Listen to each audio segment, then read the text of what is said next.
It's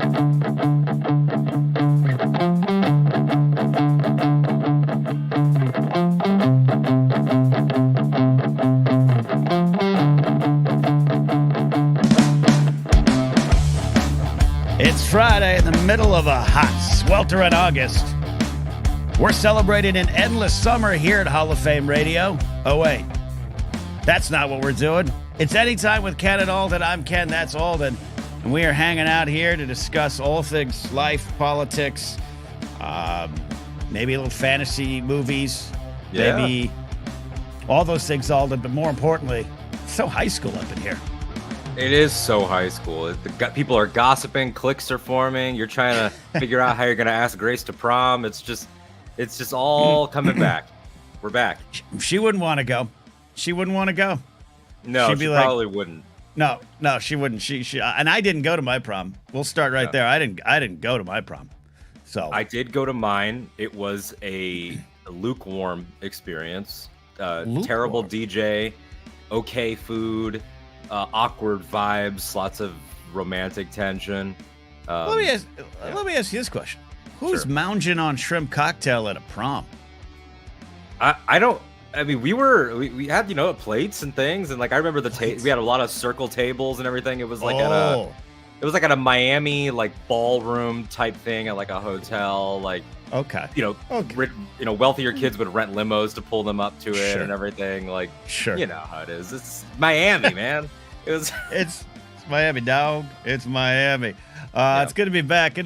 I had missed last. I don't know why. I got a froggy throat today. I missed last week. I was in Little Rock, Arkansas. We can talk about that. But I'm happy to be back, Alden. I have to start up top here, and I'll hand the talking baton to you here. I am having one of those periods of time, and we've talked about it, where I am so disconnected from the news. Doesn't mean I'm not paying attention to the big things. Following Ukraine and their incursion into Russia. You and I were talking about MPOX, weather, earthquakes, whatever. I'm aware of it. I'm not connected. I'm not in the weeds on the news the last couple weeks. Right. And that's not intentional. It isn't like a shelter in place. It's just like sometimes you just get so busy you forget there's a world. Yeah, no, I 100% understand. I mean, it feels like time is both moving very rapidly. Like I was on Twitter earlier and I saw like an old tweet that I remember seeing, and then I realized that was 2 years ago. It feels like it went by so fast. But then at the same time, we're packing so much into the periods of time that it's like, example, I think about you and I think about your schedule, and it's like, thank you. I think about you all the time, buddy. You're always on my mind. Always on my mind.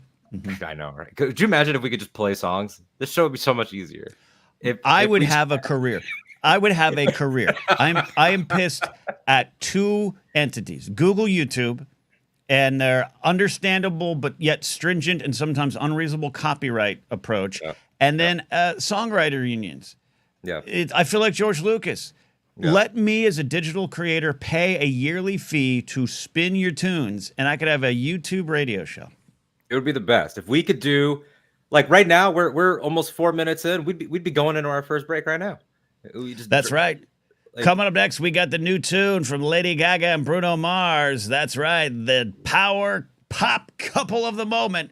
They're not together romantically, but they are musically. Take it away. Would you want to do that? I would love to just throw it to the songs, throw it to the spots, give away tickets. Like, people don't understand. They don't understand that was an art form. Anyway. It's an absolute art form. And you can make fun of it all you want, you Zoomers. You can make fun of it all you want, you Zoomers. I get there's an insincerity in some DJs, but it's a community binder. It binds the community together. I agree. And part of the art form and part of the work of it is making it, having the local connection, customizing things. In any case, thinking about your schedule and not that we planned it this way, but because of my reunion and because of you and Mark on tour, like we've fallen into alternating weeks. And so sometimes like we text all the time, but I won't see your face sometimes for 14 days. And then I'll see Ken again. And it might as well be like you went all the way to Mordor and back by the time it feels like, wow, I haven't seen Ken in so long. And that's just not true. It just feels that way. Like, I thought we had a great conversation 2 weeks ago. Yeah. It's so odd. But yeah, things have been good. things have been good here. But how about things in Little Rock? Because I am never been there, and I'm wondering, can you give us a brief review of the entire city and everyone in it, but of your Well, time? I'll start there, Alden. I want to make sure I play fair. I didn't see the entire city. I didn't go to their downtown or their cultural centers. There's museums. There's things to do. Little Rock's a big city. It's the capital. It's allegedly a little blue island in a sea of red, though Sarah Huckabee Sanders, of course, is a governor. Tom Cotton comes from there, one of the worst politicians we have. Yeah. And that comes from my friend Dan. A lot of you know Dan Murrell. He lives there, and he was like, no, I'm from here. Like, he went to like high school with Sarah Huckabee Sanders. He's like, I knew her. Like, I knew her. It is a sea of blue, but so I want to play fair. I didn't see all the river walk and all those kind of things to do. Mark and I got stuck in a little section of it between two freeways. No car. There's Ubers and Lyfts and all that stuff there, but we decided to just walk every place. The only places we could walk to. He would walk to a gym because he's a beast on the road. An Olive Garden, an Arby's, a Sonic, a Taco Bell, which we didn't hit, a Walgreens. That's kind of it. And then we walked an hour one way, both directions, to a Moe's to get, because he was like, I need Moe's. Like, I'm going to walk. You can get an Uber. I was like, no, I'm going to walk with you. The humidity, buddy. I came out thinner than I did, and all I ate was fast food for 5 days. Yeah, I saw Mark's tweets. Of course, everybody follow Mark Ellis, and just like, I don't have to tell you that he's a hilarious guy. He obviously is. But also, great at, I think, updating us from the road. And he put up what you guys had eaten, and me knowing, he didn't say you, but me knowing that you were there, I was like, oh man, Ken in the heat, and just after traveling, just stuffing his face with these fries and everything. It's just a beautiful thing. Yeah. Oh, I didn't have fries. I ranted about this on the Blatherist. I did not have fries the entire time I was in Little Rock, and I felt better. I had fries yesterday. I had to do some writing. I'm appearing on a show tonight, Joseph Scrimshaw's birthday show. We'll plug that here in a bit. And I had some fries. Dude, I feel so terrible. I'm so angry at bad food. I've got to start eating better. I'm angry at myself, and I'm angry at French fries. I think that there is probably an immense like delta between the way you eat some days and the way you eat other days. You're not like a go with the flow eater. You go through periods. I feel like, and the time I've known you, you've had like I'm vegan right now. I'm doing this. Like kind of not hardcore, but like sort of following either Grace's lead or making these decisions. And then sometimes it's like we walk to the Moe's, and it's like those are completely different things. I always do. I say it in joke. Like I my whole life's a cheat day. I've got to get better at going. No. Today I might be going to this restaurant that's maybe bad, but we're not ordering the shrimp pasta. We're not ordering the carbonara. We're getting the salad. Those kind of things. And salad's not always the answer. Anyways, I'll wrap up my little rock, and I'll take questions here from you or the audience. Alden, it was a weird mix. I went with a lot of preconceived notions, right? It's Little Rock. You're thinking this. It's 43rd in the nation education. It's got a governor I hate. Like, I'm ready to go, fight with the Reds. Not true, man. Not true. The first night of comedy, we only had we had a small audience, but like 10 of them were all these young folks, mostly women, covered in tattoos, goth-looking girls. When I did my pansexual joke, were like all like, that's us. And I was like, blown away. I was like, okay, that I'm the one with the problem. Then I have the preconceived notion. But the next couple nights, all the stereotypes, check. Ooh, so they coexist. It's fascinating. I like. I won't remix what I said on the Blathering yesterday. United States of America is 50 different countries. Interesting. It's 50 different countries. And we have to sometimes acknowledge that when we're having these conversations. And I said this, again, I'm sorry for everyone who watched me yesterday. I'm going to remix some stuff.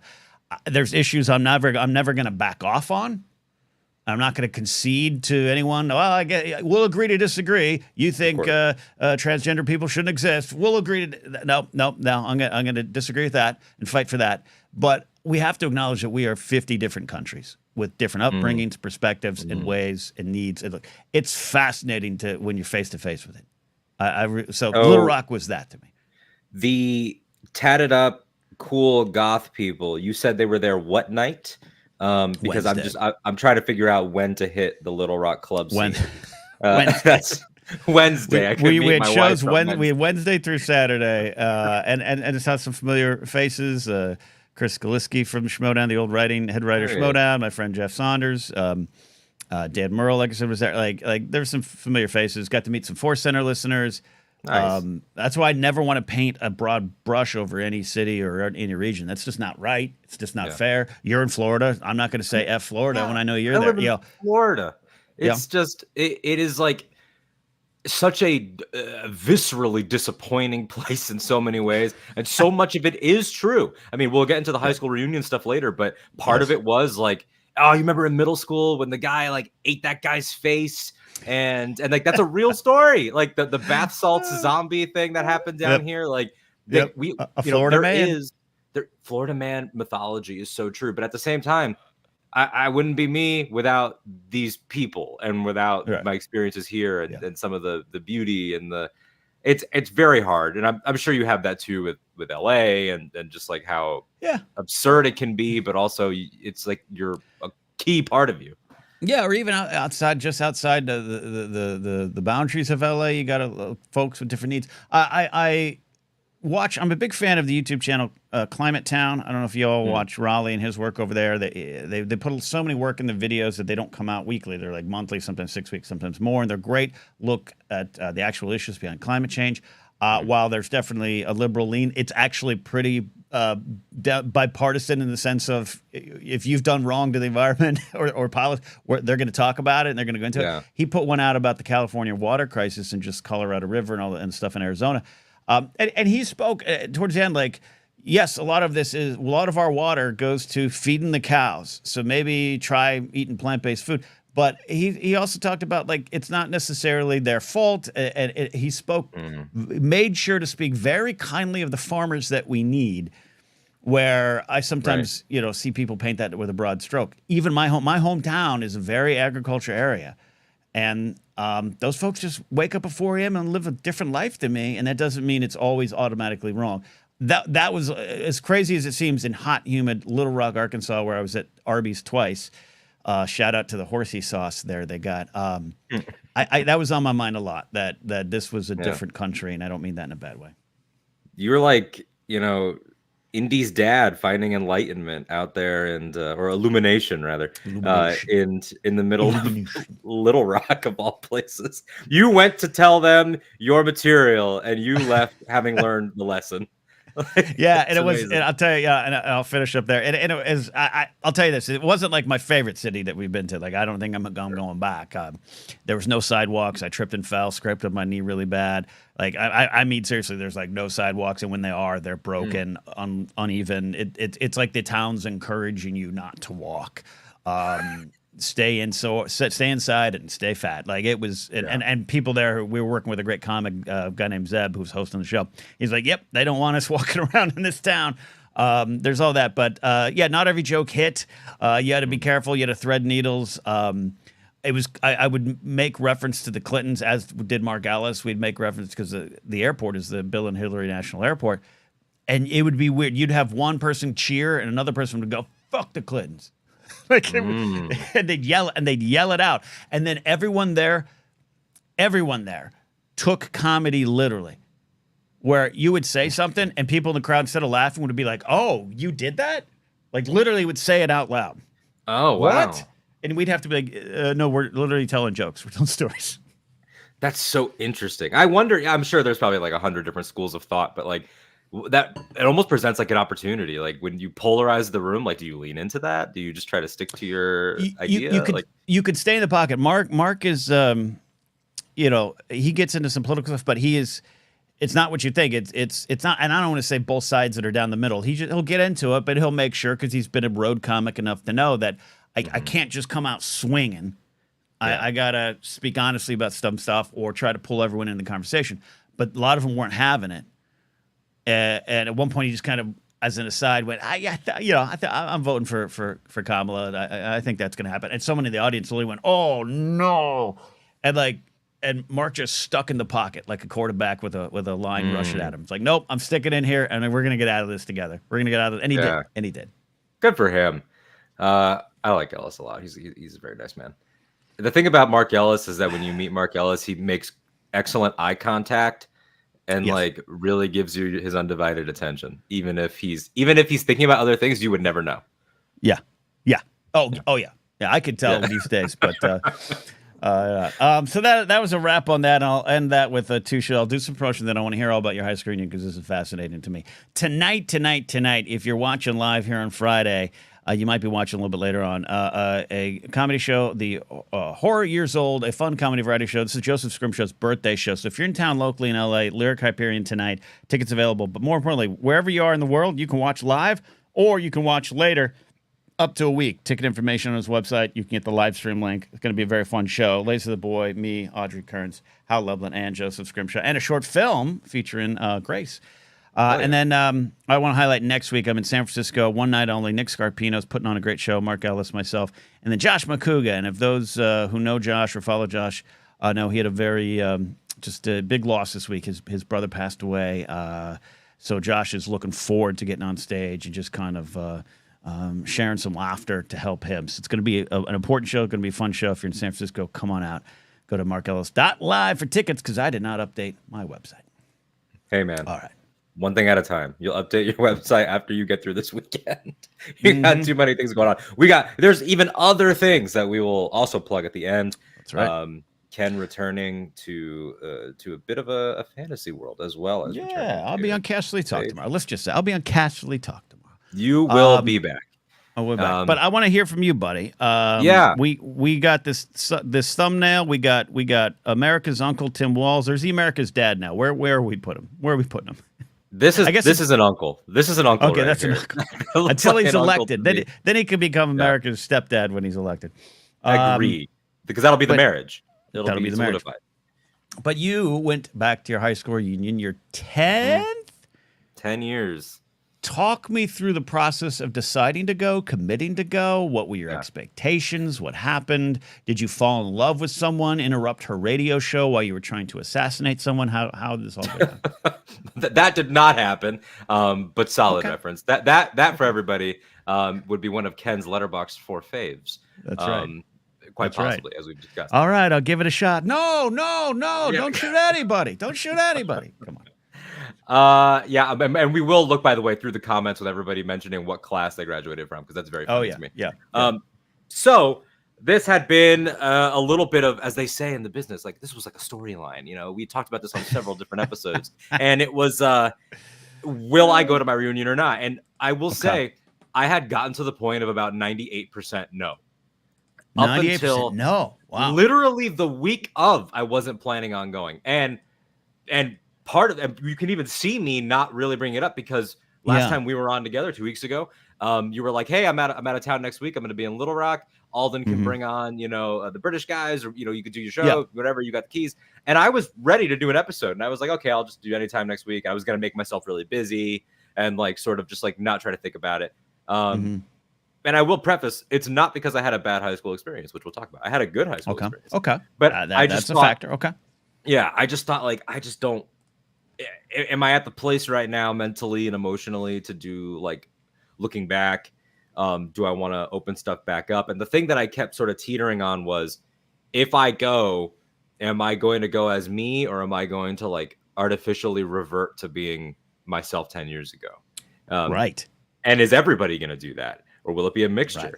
Because what I came down on is this weird framing of it that is one of life's great in-betweens. And this is the framing. There are people and events that you go to full of people that are strangers. And that's one mode of operation. There are other events that you go to where there are people you know, and that's a different mode of operation. This is not strangers or people you know, it's people you knew, past tense.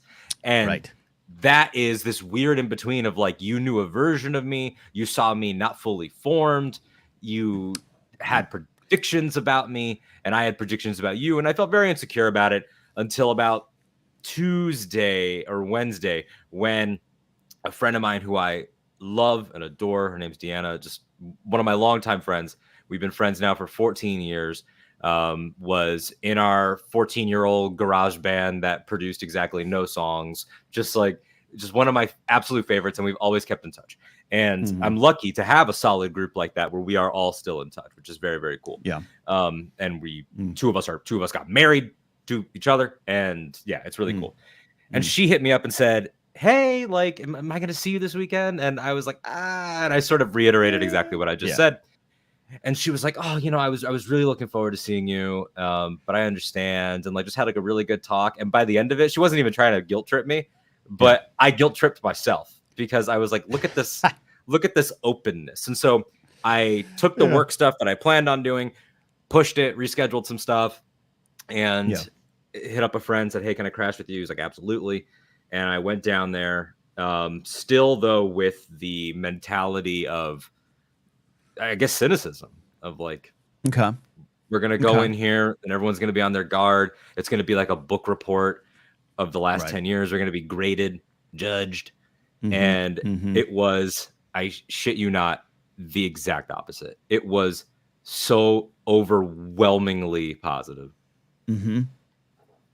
I want to jump in for a second. I really like that you said this.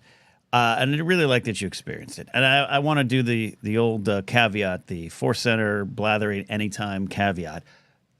Everyone out there might have had a different experience with high school. There's reasons not to go back. There's people perhaps you don't want to see. There's things about yourself that you have said, I'm disconnected. I want to acknowledge that is a correct path for those that are on that path. That stuff aside, putting that on a shelf, I have felt that, and I didn't go this 30th because it basically had fallen apart. It was 9 people in a park, and I couldn't get away, and I didn't feel it was worth the time. 10th, 20th, and 25th, we had so much fun at the 20th as a class. We decided to do again in 5 years, November 2019. Everything you're describing, now, you know, I could poke at you at some fun, some tease you like your older brother or uncle here. Go, look at how you deep thinking little kid. Everything you just said is pretty insightful about what it is, the people you knew. That's pretty real. But I have found every time I went, it's exactly what you're describing. Again, not for everyone, but exactly what you're describing. There's joy. There is a celebration of who you were and who you are now. And you can puff your feathers up. 2019, I walked in with Grace and I was like, I won. I won, you fuck sticks. I won. Look at this. I won. Vengeance is mine. Vengeance is mine, saith the Lord. But at my 10th, 28th, I was not who I was. I was in a day job I hated. I didn't really have a career. I wrote sketches with Kristen Wiig was my only like thing I could say that I had done. And I felt like the girl I had a crush walked in, and I immediately felt like I was in 6th grade. But then we got her. It was just so much fun to celebrate the journey. I'm glad you got to experience that part of it. But anyways, continue. Yeah, no, you're right about it. Like, and again, to echo your caveat, I do know a couple people that were like, that was not a good time in my life, and I'm here now for school reasons, for friend reasons, for family reasons, whatever it is, and totally respect that. We had a graduating class of about 400, I think, and I think we had like 115, 120 show up, big. which is big. It's a big number. We took up a whole outdoor bar area and in Gulfstream Park where people bet on horse races and stuff, and right, super Florida, and kind of like high school. We're all betting on the horse race that is our life. Exactly, and each other, and see who's gonna make it. And yeah, so we get there, and immediately first person I see, my group walks in, my old crew, and then at the bar, the first crew that's there, we're the second crew, is my friend who I've known for 23 years, which for those playing at home, for me, is literally kindergarten. That was day one of kindergarten. A friend that I've had forever named Fran, who you'll appreciate this. I met on the kindergarten playground. Oh, did we meet on the playground, or did I just first talk to her on the playground? Irrelevant. But I went up to her, me and my friend Connor, and I was Luke and Connor was Han, and we just went up to her and said, well, you're Leia, because obviously only girls can be Leia. Sure. Yeah. And after her, we filled our girl quota. No more girls. Yep, done. No more girls. We're gonna go find Chewie. Can I be Aunt Beru? No. Yeah. No, we don't need her. We don't need her. She wasn't on the adventure. So yeah, she was Leia, and we've known each other now for 23 years, and fallen out of touch at times, but that immediate reconnection was great. Then everyone gets into storytelling. What are you doing? What have you been up to? People are asking me about radio. They're asking me about broadcasting, or Star Wars, of course, comes up Mm-hmm. wherever you and I go. You get a few of those, like, yeah, you watching what's that show called? You watching Acolyte or whatever? Like, none of it was negative though. It was more so just like, wait for Alden to recommend it to me, that type of stuff. Okay. Fair. But then the coolest thing started to happen, which was, I would say, more low-key people started to file in, more of like people we considered the weirdos, or like the whole school considered weird, and they were just like fully formed. And like, there was this one guy, I'm not going to name him because we were never close, but like, he was, since we were like 11, was like one of the weird kids in middle school and in high school. And he showed up looking sharp. We had a great handshake, and I was just like, this guy did it. Like, he did it. And you love that stuff. And even, those of us, because I went to a charter school system, so they were public. It didn't cost money, but they were an ecosystem unto themselves, where there was like 4 elementaries, 3 middles, and then everyone got funneled into the high school. And so there are those friendships that go back 23 years, 17 years, 14 years. And those tiers started to become evident too, where like at one point we realized, save one person who tragically passed away after we graduated, we had pretty much the whole, what we called middle school funny table, where like only the funny kids could sit there. And the weird thing was, is that we had lost, we lost touch in high school. You find your different cliques and everything. So it was almost this feeling of like, oh shit, like we were boys. Like literal boys, not boys, but like children. And we thought we were too cool for each other, or judged each other as teens. And now we're men, and wow, like we wasted time. But, and like, these were the kids that, you're watching like WWE with, and you're all like, during the DX reunion, going around telling each other to suck it and like all that stuff, like, as you do. But yeah, just lovely. We were all being overserved. That is 100% for sure. Sure. We were just, everyone was sloshed, but no one was sloppy, which is good. You make some mistakes. One of my friends, man, he was like, I hope this one girl shows up, and he was single, and he had heard rumors she was still in town, and he was up from LA with me. And they had not just hooked up at the reunion, they were in like a 2-year relationship. Magic can happen at these things. Wow. Well, sit at those tables. Those cliques can reform. Let me tell you. Yeah. Nothing like that happened for me. I did see a couple old flames, but in a friendly way. So some funny flirtations, some like there was example. There was one person who was a model after high school, and she had been a model. And we were just like, oh, hey, how you doing? Like, you're like a model now. And she was just like, no, I don't model anymore. And everyone, like gassing her up and everything. And like, she's laughing. But then a friend of mine, who shall remain nameless because he'll hate this, the friend I was staying with, he was like, oh, I wonder if such and such will be there. Because he's always half jokingly had a crush on her, but that half joke was, pretty much a real thing. And then she was, and they exchanged numbers, and they might play tennis together. See, it's all the game changes. 10 years on, you realize, look, the cliques are still there. I'm hanging around with my nerd friends that I was at the high school lunch table at. Yeah, absolutely. Yeah. But it could be a level playing field that wasn't there before.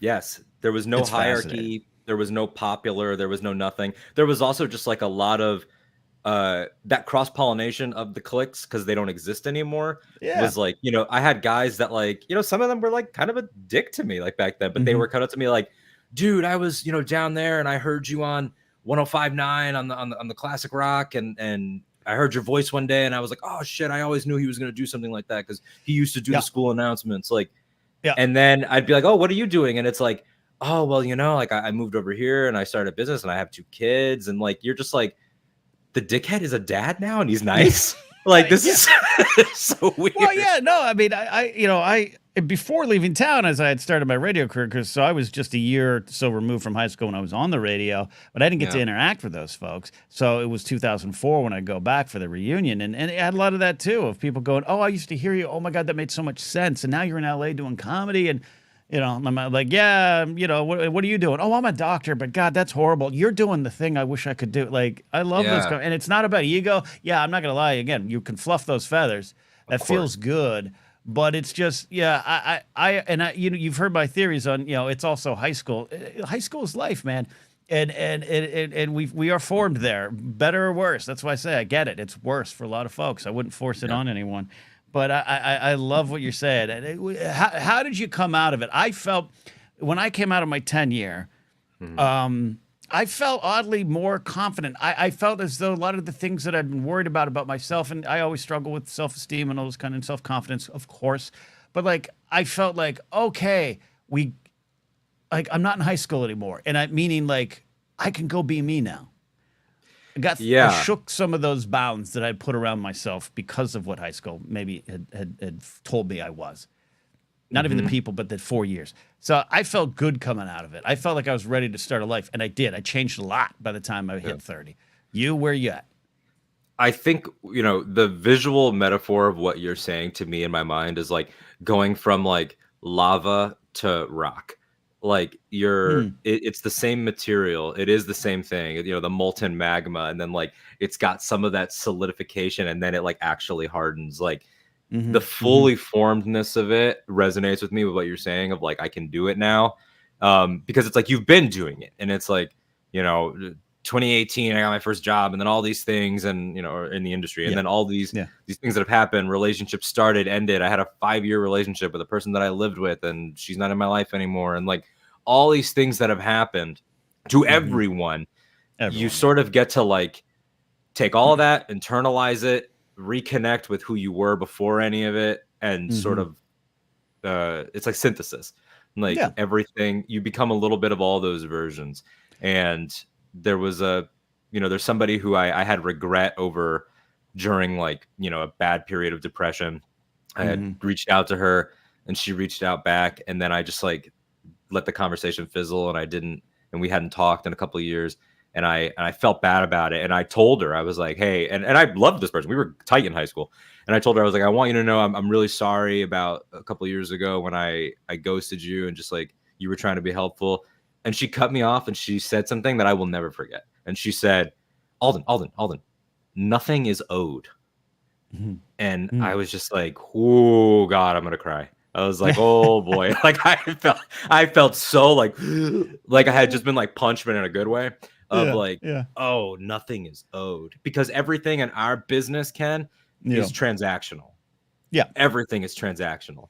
And Mm-hmm. and in Mm-hmm. comedy, things are transactional. And in just any public facing persona type thing, the Ken that exists in private and the Alden that exists in Right. private versus the public facing version, which is in some parts a creation. Like Yep. hearing like nothing is owed was like, oh, it's actually good that these people knew you before any of this. Like Yeah. that's Yeah. a positive thing. It's not a Yeah. bad thing. I think I felt like, oh, they're gonna see through me. And then I was just like, I'm actually desperate to be seen through.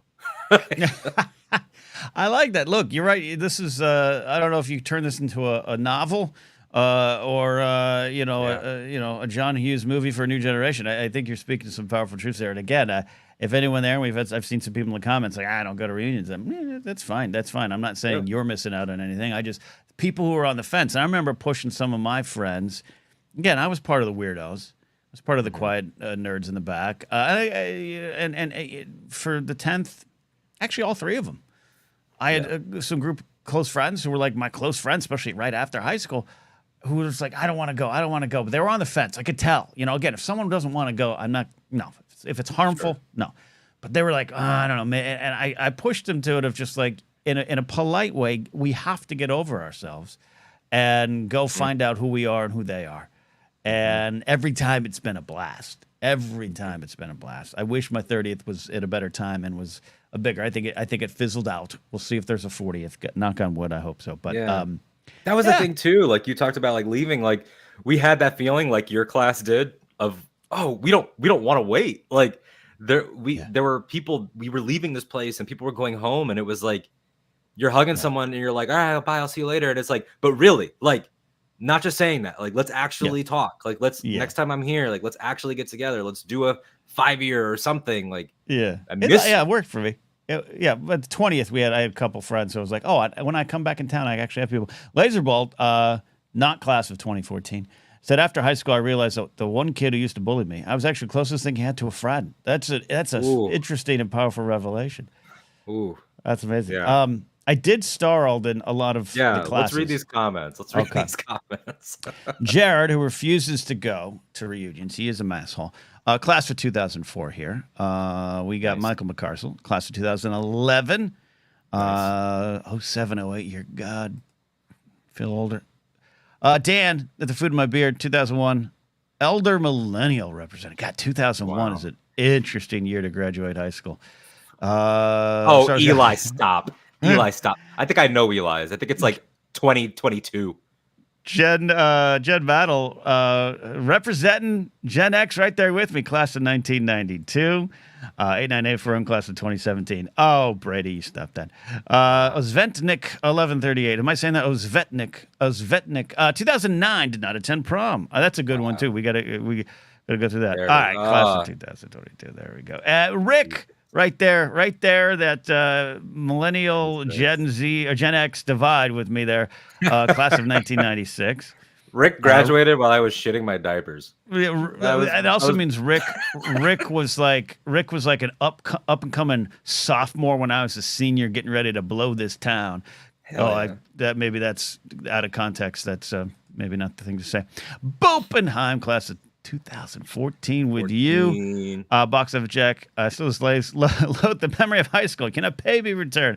Lancaster High, California, class of 2001. Well, yeah, not a lot of people want to return to Lancaster.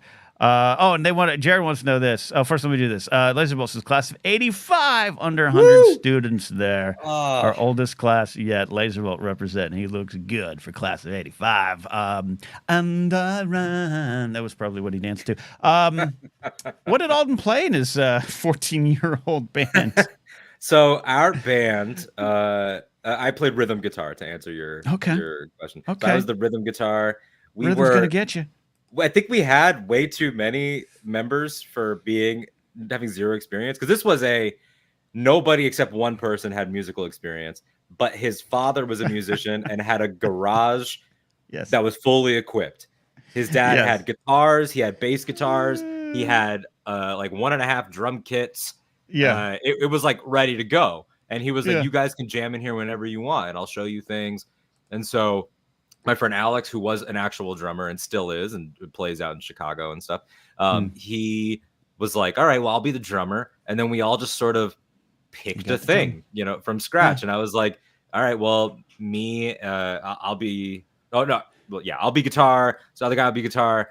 Deanna, who I mentioned, will be our singer, and then my friend Tony on bass. And then it's like, you want to include everybody? So we were like, we'll have a keyboardist too. Like, even though like we don't know how to write music, so we were just learning like cover songs, playing tabs and things. Exactly like the Sex Pistols. Exactly like that. All this Joey Warner.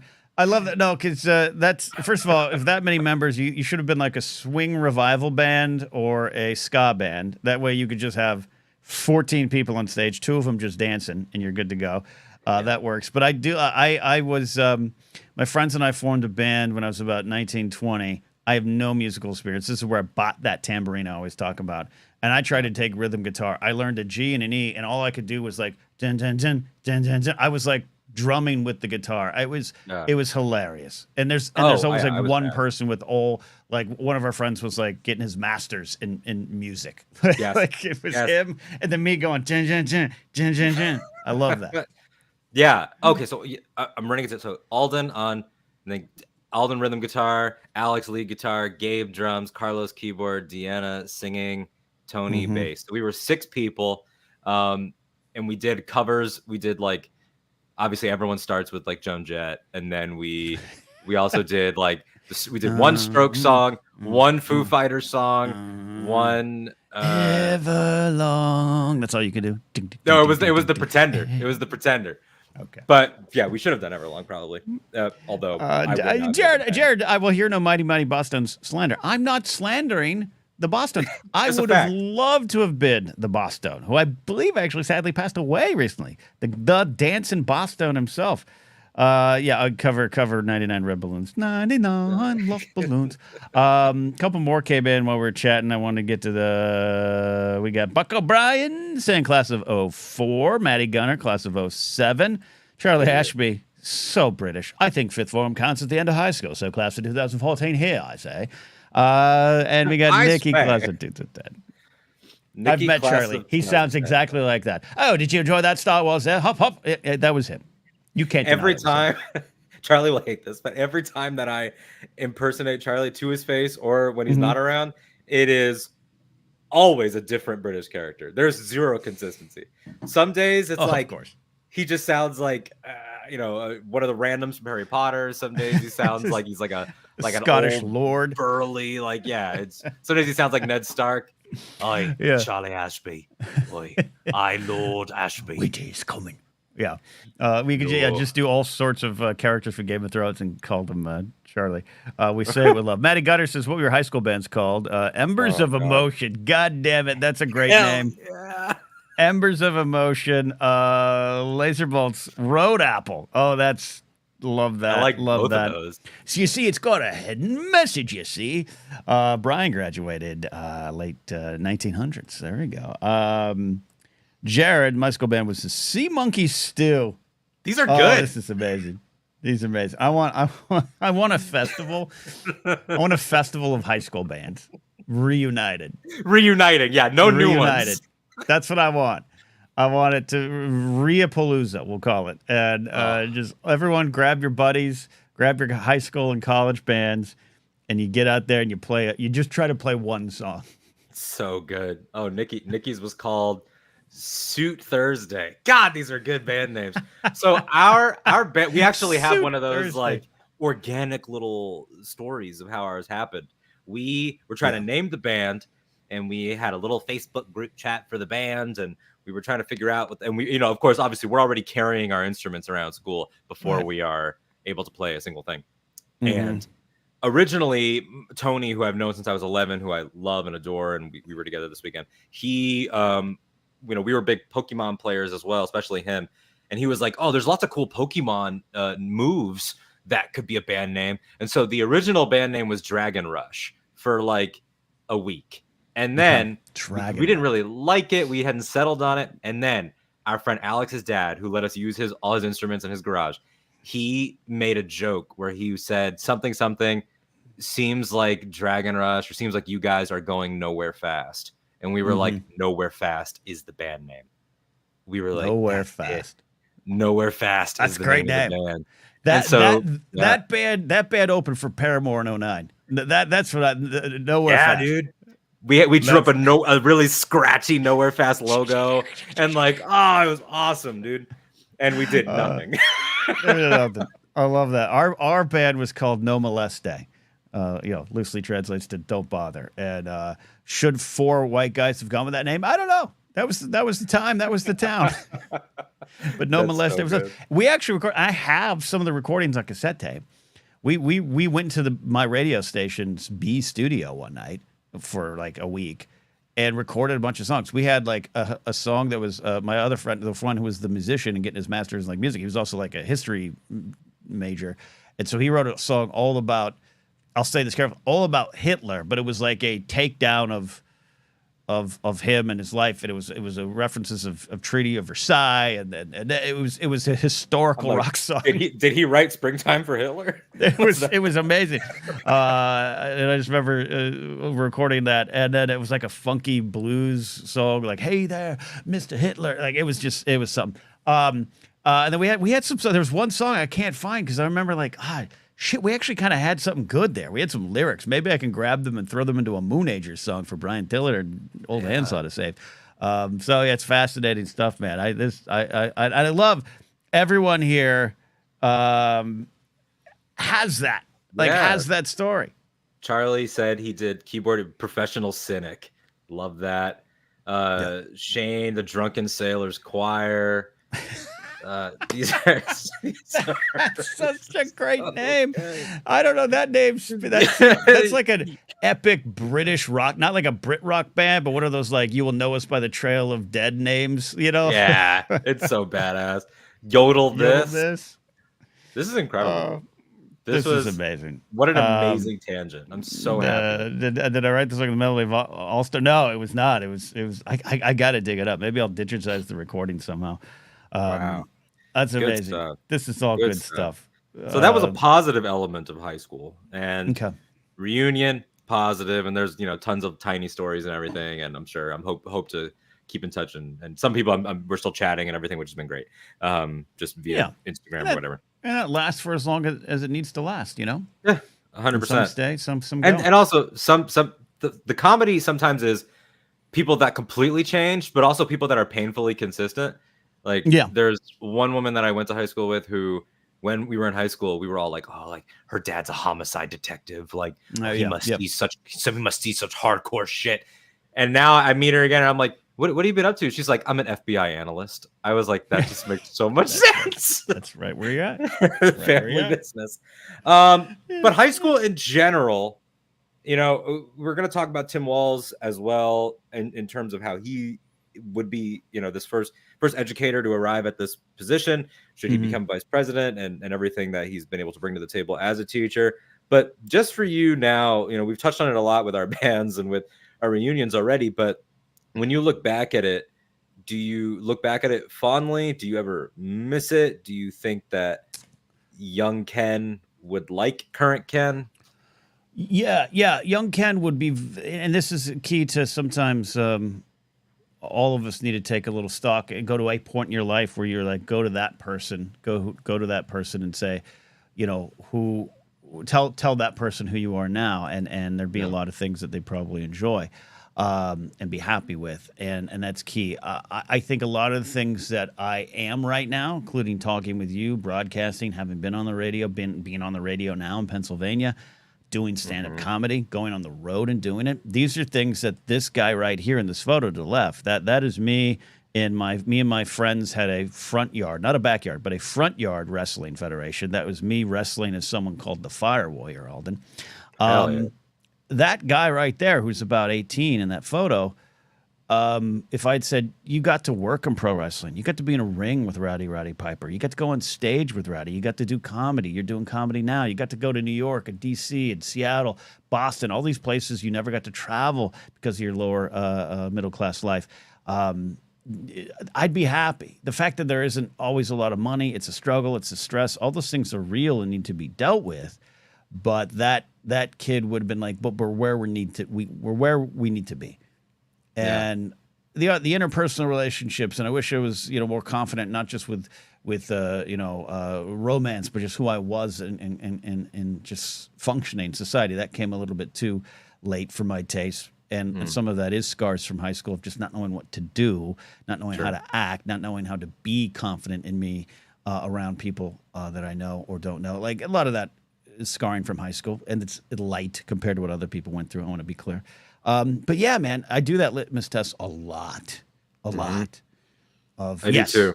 It's a struggle, but Roddy Piper punched you. It's the greatest moment of your life. That kid in that photo would be thrilled. You did all right.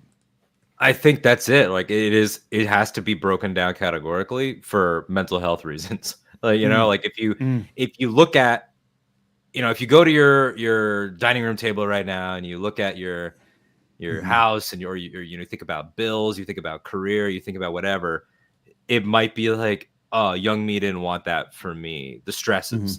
But when you break it down in terms of like what you've been able to do, like young you would realize like, yeah, you got to work in professional wrestling. You got to be a road comic. You got to be out there talking about Star Wars and having people stop to take a picture of you because you have the best Star Wars takes. Like, you couldn't share a Star Wars take back when you were in high school, with anyone. No. It was regulated to my friends. We had to whisper about it in hallways. Yeah. So that type of stuff, like, and I will say, to take it to a real place before the reunion, I think weekend before, I was sitting with my sister. No, my mom. And I was talking to my mother and I said, I don't think, I think 18-year-old me would be so disappointed in me now. I think so. I just felt like he would, and part of it is he didn't have his shit figured out either. So I think like that would be, it's like, oh, you went and you just like, you didn't give yourself permission to dream big enough, or like to fail. And like that, and those are terms maybe I didn't have back then that I've come to now. But like 18-year-old me was like, oh, we're gonna write and we're gonna direct and we're gonna do all these things. And I think now it would be like, oh, so you just like parlayed podcasting into radio and just became like a person who talks about what other people do. And I think that would be a difficult pill to swallow in some ways. And then, you know, personal thing, not that I don't like what I do and I think I'm good at it, but you know how it is, like when you rank your dreams and you're like, did I settle for the bronze dream? That type of stuff I think would be difficult. Not having a partner or family or whatever, it depends on the day sometimes if I miss that or whatever. But I'll tell you, that was before. After the reunion, I think I realized like, oh, maybe he'd be like, oh, that's what we do. But I think also he would be happy to know that things I said then matter now. That was, you know, again, you don't want to be like, oh, pat myself on the back, I did so well, like it's the reunion has a scorecard. But there were multiple times at the reunion when someone said, oh my God, like Alden, like, hey, thanks for that talk we had that one time about this. And I would be like, oh, wow, you remember that? Or, you know, someone said to me, someone who, by the way, is now a successful teacher during the week, and on the weekends, a Dolphins cheerleader. So she's accomplished both of her dreams. Okay. Can I get game passes? What do we got? Can I get you tickets to the Dolphins? I know. Come on. She was like, and she was always well liked and cool. But you know, there was a birthday party she had in high school where like no one really like went or whatever, but I went because we were in drama together. And she was like, my mom still talks about how you went to my birthday party. And you know, helped her carry my cake and all those things. And it's like, oh shit, I think maybe I'm an okay human being. And that would be the through line that's good. That's would be satisfying in some way. No, I think that's valuable. No, absolutely. Look, it's not like I don't, you know, I should be in a different spot. The thing you said about young you being upset at you for not taking chances and stuff like that, or dreaming bigger. I feel that too. I feel that. Everyone, I think, feels that. And we're talking about creative pursuits, but for others, it might be life. It might be career. And, hey, I should have started that business. I should have gotten that degree. I should have dreamed bigger. Is definitely a path to regret. But I like what you're talking about of like, but that's all okay. And there's still time. And I'm not making jokes about age. I'm speaking sincerely about your age. The high school reunion spot is the 10 years is that's why there's so many damn great movies about 10-year high school reunions or books. That book I read about Plan B, which is the co-writer is working with Sean Levy on his alleged Star Wars film. Oh, right, He wrote this book years ago called Plan B about a 10-year high school reunion story. It's great stuff. It's powerful for a reason. It resonates for a reason. Grosse Point Blank, American Reunion, Zach and Miri Make a Porno. The whole impetus of the plot is the reunion. There's that. Molly's here. She's got 20 next year. Molly, although I demand Molly go and vlog. Yeah, Molly, if you're comfortable with it, I'm not going to say it because I remember. But Molly, if you want to put your old screen name in the chat, it would be good for a laugh. If you want to, because I said the one time Molly, knowing that she's a former super punk kid, I called her Molly Roar XX, and that was not that far off. XX Molly Roar XX, but it was not that far off from what the actual thing was. That's amazing. Great insights here from people in the comments. I'm going to start great stuff. Real quick, Charlie. I can't wait to tell that Alden in the photo that he'll eventually get to meet the weird British dude he befriended on Twitter. Yeah. Charlie and I have known each other since we were like 14 via Twitter. That's impressive. That's real. That's very realistic. That's very realistic. There it is. Yeah. XX Origin of Fire XX. That's amazing. Origin of Fire. God. And then, like, you cut to the side, and there's like a little Alex Damon with his Biggs T-shirt. Like, I want to date her. I want to date Origin of Fire XX. Brian says they were not recognized Romy Michelle, which just celebrated anniversary. I went to a speaking an engagement at the Groundlings with the writer of that 25 years ago. It's crazy. It's a good Fantastic. movie. Was Lisa Kudrow? She was at the Groundlings. Was she there? Yeah, she was at the Groundlings. Yeah, and that's the Groundlings. The writer of it, whose name escapes me, and Winnie Holtzman, who was I think the creator of My So-Called Life. I heard them spoke, and Romy Michelle was the big credit there, so it was fun. Yeah, I like that movie a lot. Go ahead. I was just gonna start. No. I would love to see a picture of Alex David in high school. Oh yeah, because it wouldn't necessarily be Biggs. It wouldn't be Biggs. It'd be some weird like Legends character or something. Like he'd be in a Talon card shirt. Oh, well, I'm surprised you could pull a Talon card right now, Ken. Honestly, with how removed you are from that whole side of everything. Because it's one of the only characters I like from Zahn. Okay. Well, I take it back. I like Thrawn and I like Rook. I've never been a big fan of Mara Jade. But Talon cards are. There you go. That's something. Pelion seems like a Ken character. I liked him. Yeah, I liked him. Yeah. You know. The middle management. Yeah. There's your bonus Star Wars talk. Looking at Matty Gunner with a great comment. It would break my heart having to tell 16-year-old me that everything you think you want comes with a lot of shit that you don't want. Because at the end of the day, it's worth it, but it also sucks. Yeah, I mean, like, I think that's a reality too. Of as teenagers, we're like, everything sucks, but like, I hope it's worth it. And I think you have an idea in your mind that eventually the suck part goes and only the good stays, and that's not true. Yeah, it's sort of like, you know, it's a constant navigation forever. I think that's actually a Mourner lyric. You hope that the suck goes, but it stays. Right, Matty? Oh, when are you going to get a feature on the next record? Yeah, Laser Ball. I've always been good at anything I put my mind to, but I never actually wanted to do anything. My 16-year-old self would be relieved that everything's okay. That's really sweet. There you go. That's good. Michael McCarsell. Laser Ball's kind of a Zen guy. He's a Zen dude. I mean, he looks like a Zen dude. I can't make the picture big, but Laser Ball, class of 85, which I think is one of the best class numbers. Yeah. 85 is badass. Class of 99 is the best one, though. Class of 99. Yeah, okay. Zac Efron's here. Yeah, okay.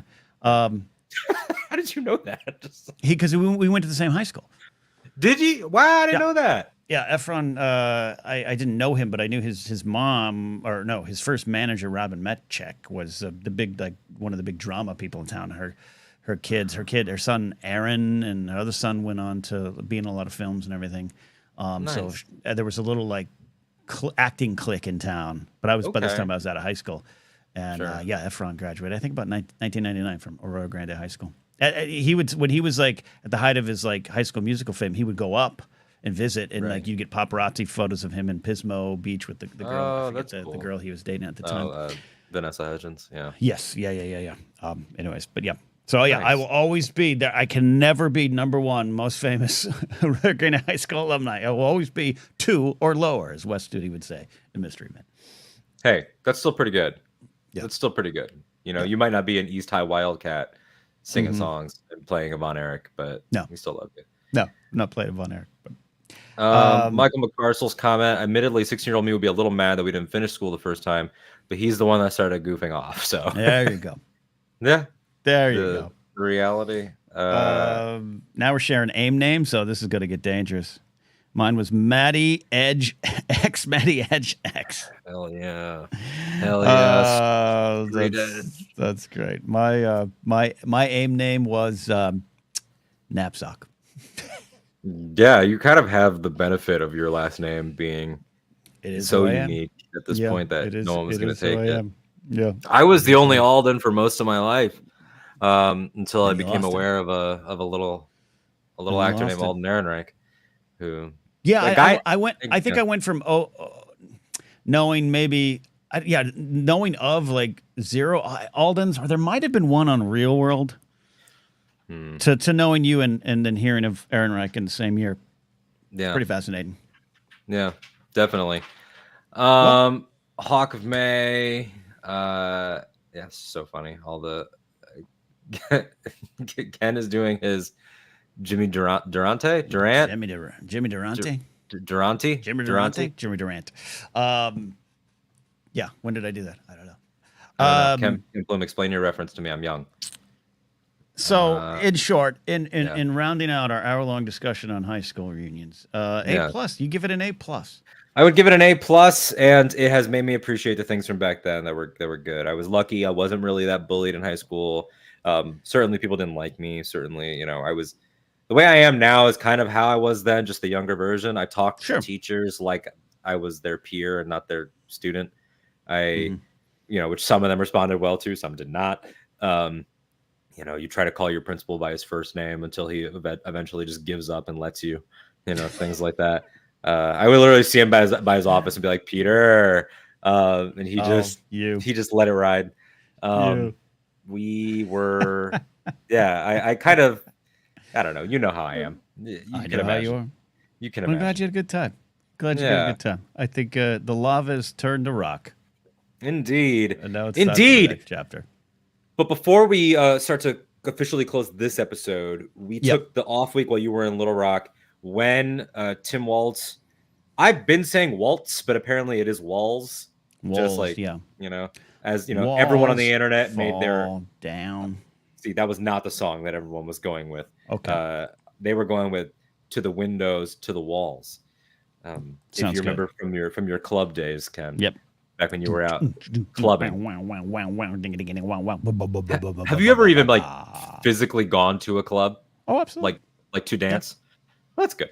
I've gone to parties and stuff. Yeah, absolutely. Yeah, you kind of can't avoid it, and then you get there and you're like, no. You're like, oh, okay, it's not all it's cracked up to be. Yeah, for whatever reason, during the early schmoes days, like the AfterBuzz days, that Menounos clan, like the whole, like the group of hosts and everyone at the time there, a lot of clubs, a lot of parties at clubs, sponsored parties at clubs. Maria Menounos should only be telling me about what movie deals and trivia I can get before my screening. That's where Maria Menounos, star of Kicking It Old School. Yeah, with Jamie Kennedy and Bobby Lee. Yep. Yeah, we would go to a lot of parties. This one's sponsored by Pineapple Vodka. Like, okay. Okay. So we were both. And the last time we talked about it, pro, Walls and his approach to. Obviously, he was the one that started their weird push and just we like this guy, but I think we both were kind of like, there's just no way that he gets picked, or not no way, but like it's just not likely. It'll be Shapiro, it'll be Pritzker, it'll be, whoever else, probably Shapiro though by the end. And then surprise, they decided to make two bold choices in a row. Many of us would say two good ones.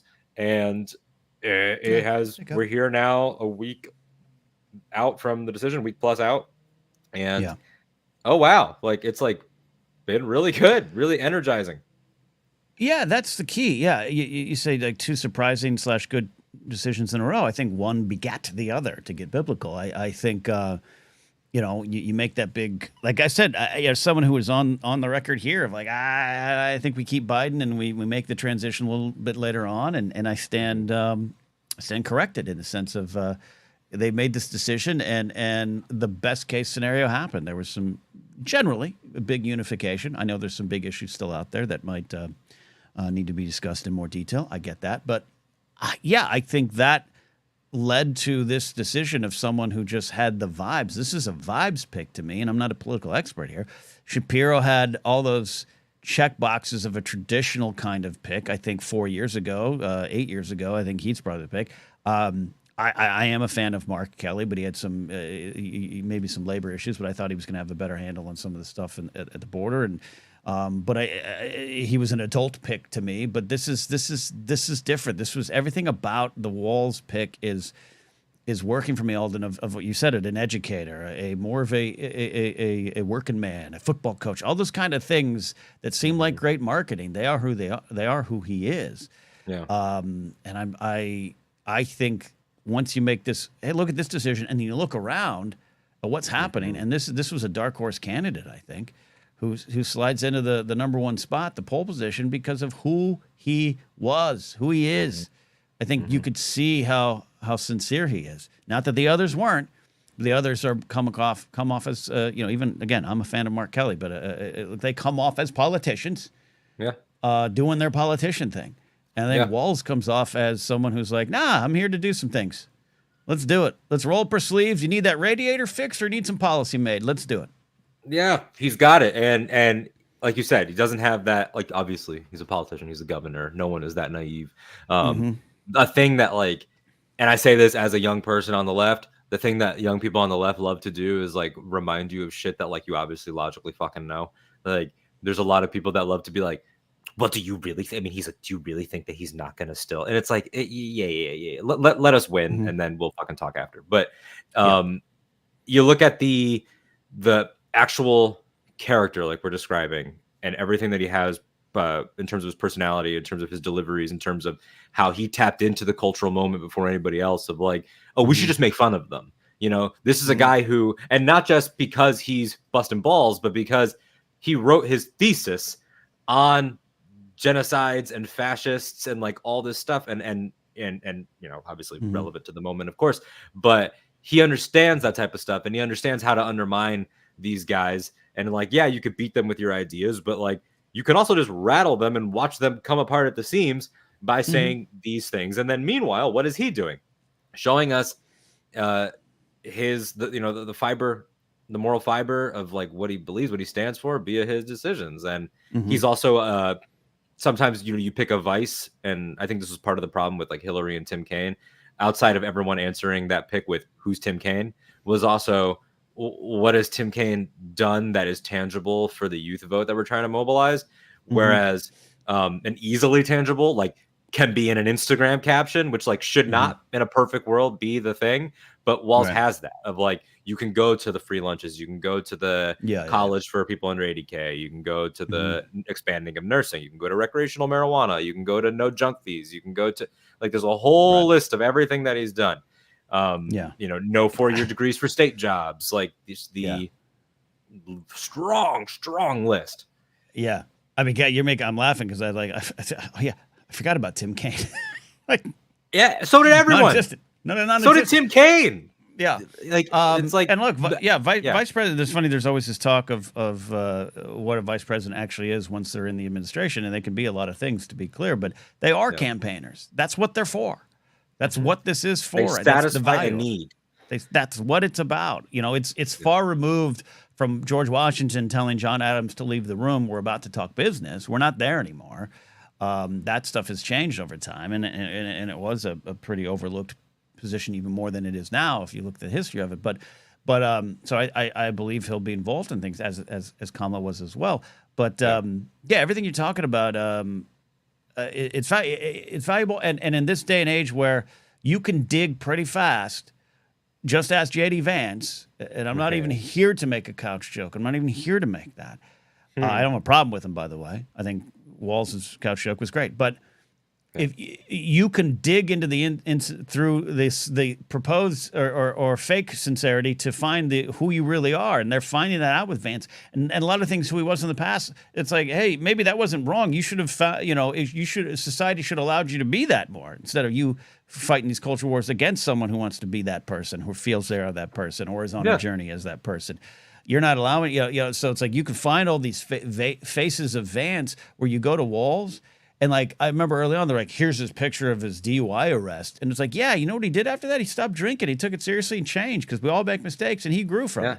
That's what you want. And he took his change and made it a part of how he approaches work, because then he was able to say, all right, we're going to do this clean initiative where I'm going to allow people to seal their records and have a fresh start. And like, because I stumbled, because I had this moment. Similarly with guns. He's still a gun owner. He's still a hunter. But he also was like, oh, shit, I've been lax about this, and it is gross of me to take NRA money because of Las Vegas. Right. And he gave all that money to charity, reverse course. He listens to his daughter, Hope, who, I mean, it's almost like you're writing a political character, for the West Wing, with like his daughter being named Hope because of their journey with family planning. And like, and now she works at a homeless shelter and is a social worker. And like, I pulled up the list here that I had sent to a couple of people. Like, obviously, we mentioned free breakfast, paid family leave. He gave Minnesotans, up to 20 weeks off.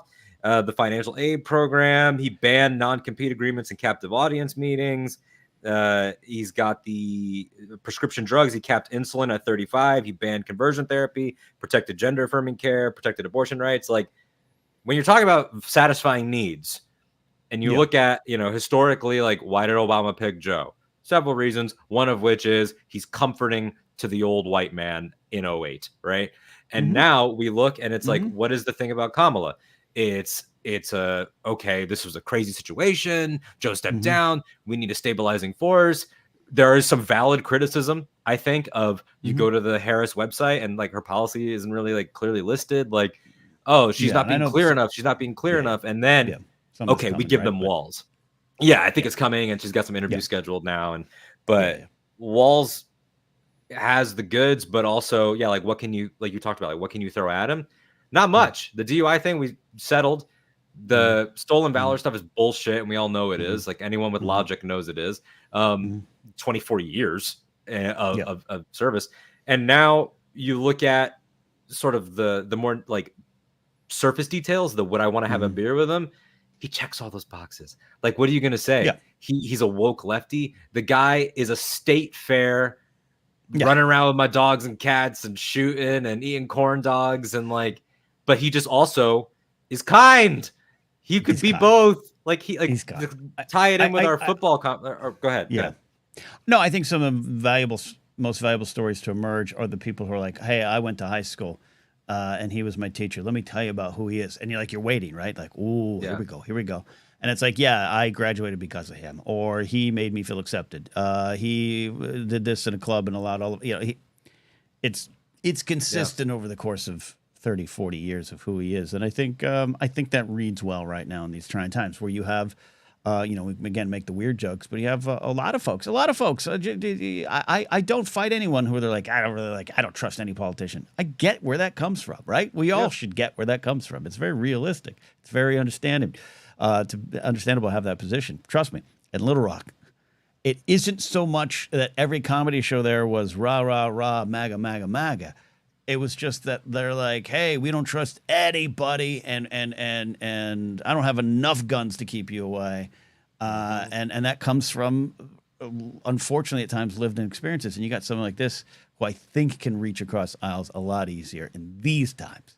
I hope. Yeah, he can speak that language, and again, I always caveat this with, I don't like that we live in a surface level nation of would I have a beer with him? Does he look like me? But like it just is a thing. It just as of right now, it always will be.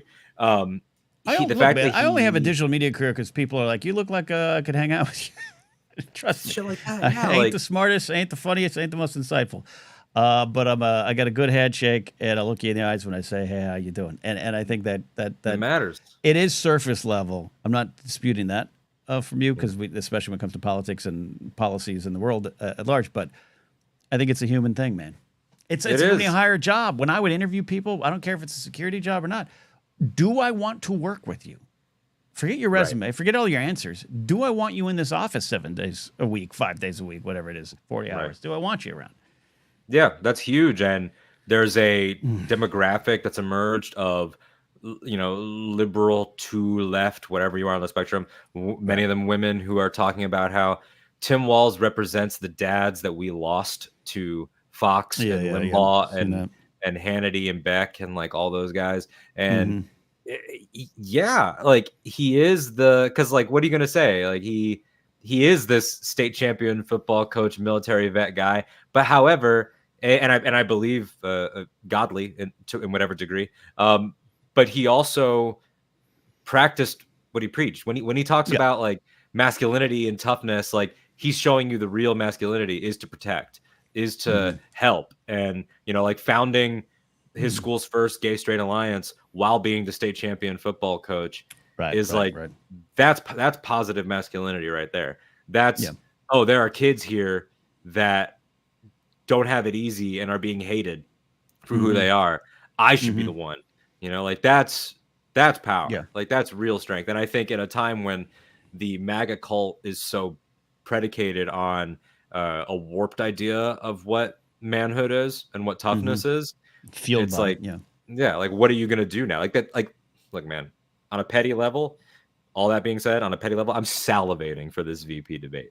I'm salivating for it. Where we got one October 1st potentially, is that what we're saying? October 1st, Okay. indeed. And Yeah. it's just going to be a smackdown. I Yeah. really do Look, genuinely think.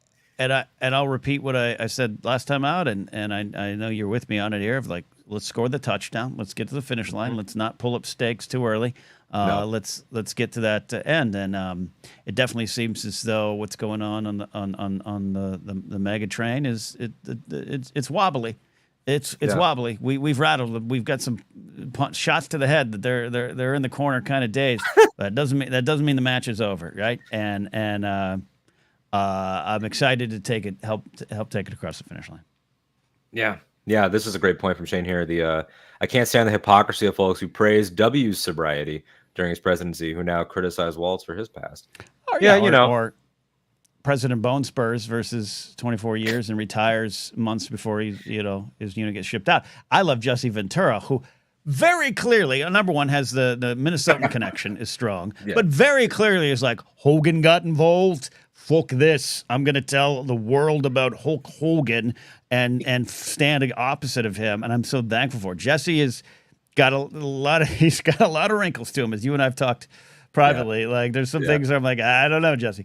But I love what he's saying. And I love that he took that question of, how about we talk about why the National Guard was being deployed overseas during that time, during that war, and why it was happening.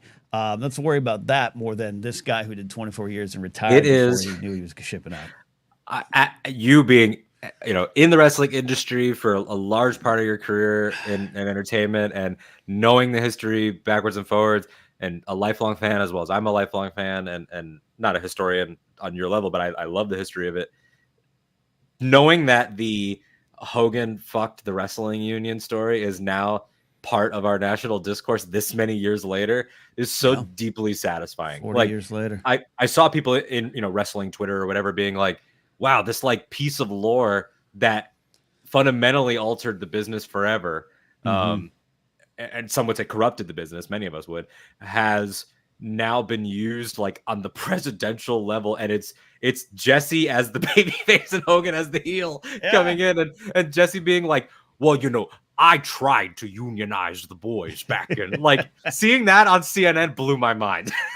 And here he comes, showing up on WWE TV again. And he had a couple times where he'd come back and he went into the hall and and he and Vince seemed to make some sort of peace at time. But now that all these things with Vince and where he's at and Hogan, it's just fascinating, fascinating to me. I would love, God rest his soul. I would love to see where Roddy Piper would be right now. He might be right next to Ventura on CNN. Like, I don't even care who's gonna win. But I gotta tell you about Hogan. I would love to have seen that. But it's been a fascinating time, and we're in a good end game here. So, Boop says I'm the cream, and it's confirmed. I don't know what that means, Alden. Please translate that for me. Is the cream confirmed? You mean like the cream, like the Macho Man promo? Is that what you mean? Because I know Boop knows Macho Man, like the cream rises to the top, like that type of thing. I guess I'll take it. We'll see. Coop, clarify. Put the fuel in the rocket ship. So last thing, just to tie everything in together. Question I just thought of. Yep. We talked about our high school experiences. We talked about our high school bands. We talked about how we both largely had good high school experiences for the most part. Not super bullied. We were nerds. But we found our place, and here we are happy. We talked about Tim Walz, who would be the first person I think in like 40-ish years to not be a lawyer to get this position. Right. He is instead an educator, and how he's one of America's favorite teachers right now, and all these great stories that you mentioned of his former students. Who is the essential teacher in the Ken Knapsack story? Is there someone from elementary or middle or high school? Or film school or whatever that sticks out that you're like, that teacher made a difference for me? Yeah, I had a few along the way, but and maybe the the theme of it is seeing what I was capable of when I couldn't, and when high school wouldn't let me see it. Right. Again, as much as we're having fun with high school reunions and high school can be a very bad spot for suffocating who you really want to be to a dangerous level, as some would attest to. You and I might not have experienced that, but others did. I think it was the teachers who said, hey, like my ninth grade English teacher who since passed away, Mr. Greg Denike, telling my mom and dad, like, get him going now. He's a great writer. It's a hard path. Get him going now. And there wasn't a lot of follow through on that, but that was key. And that was ninth grade. In a brave new world, I was so scared of ninth grade. So for me, that was the start of high school. I come out of eighth grade, kind of one of the big wigs in the drama department, and I'm lost in a sea of everything in high school. And for him to go, you could put pen to paper, man. You made me laugh. You can do this.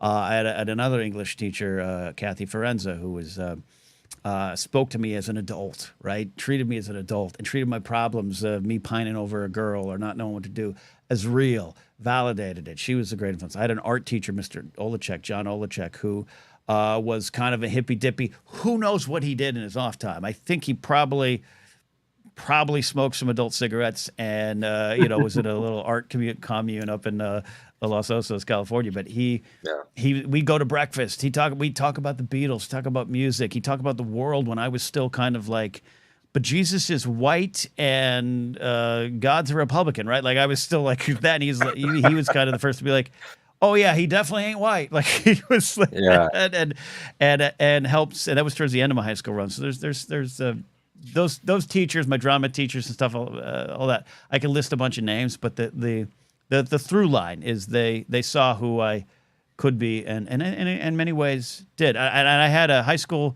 economics teacher who became an administrator the year after I graduated, and we went back, me and a couple of my friends, and we were back for like homecoming, but we were just like watching the football game and hanging out. And she was like on the side of the football field and the big parade's happening, right? And all the king and queens and all these people are walking by, and she whispers to me and my friend, but she leans into me and she goes, "None of these kids turn into anything. It's the ones like you who do." And, Shit. that stuck with me, and maybe that's cynical. Maybe that ain't all right.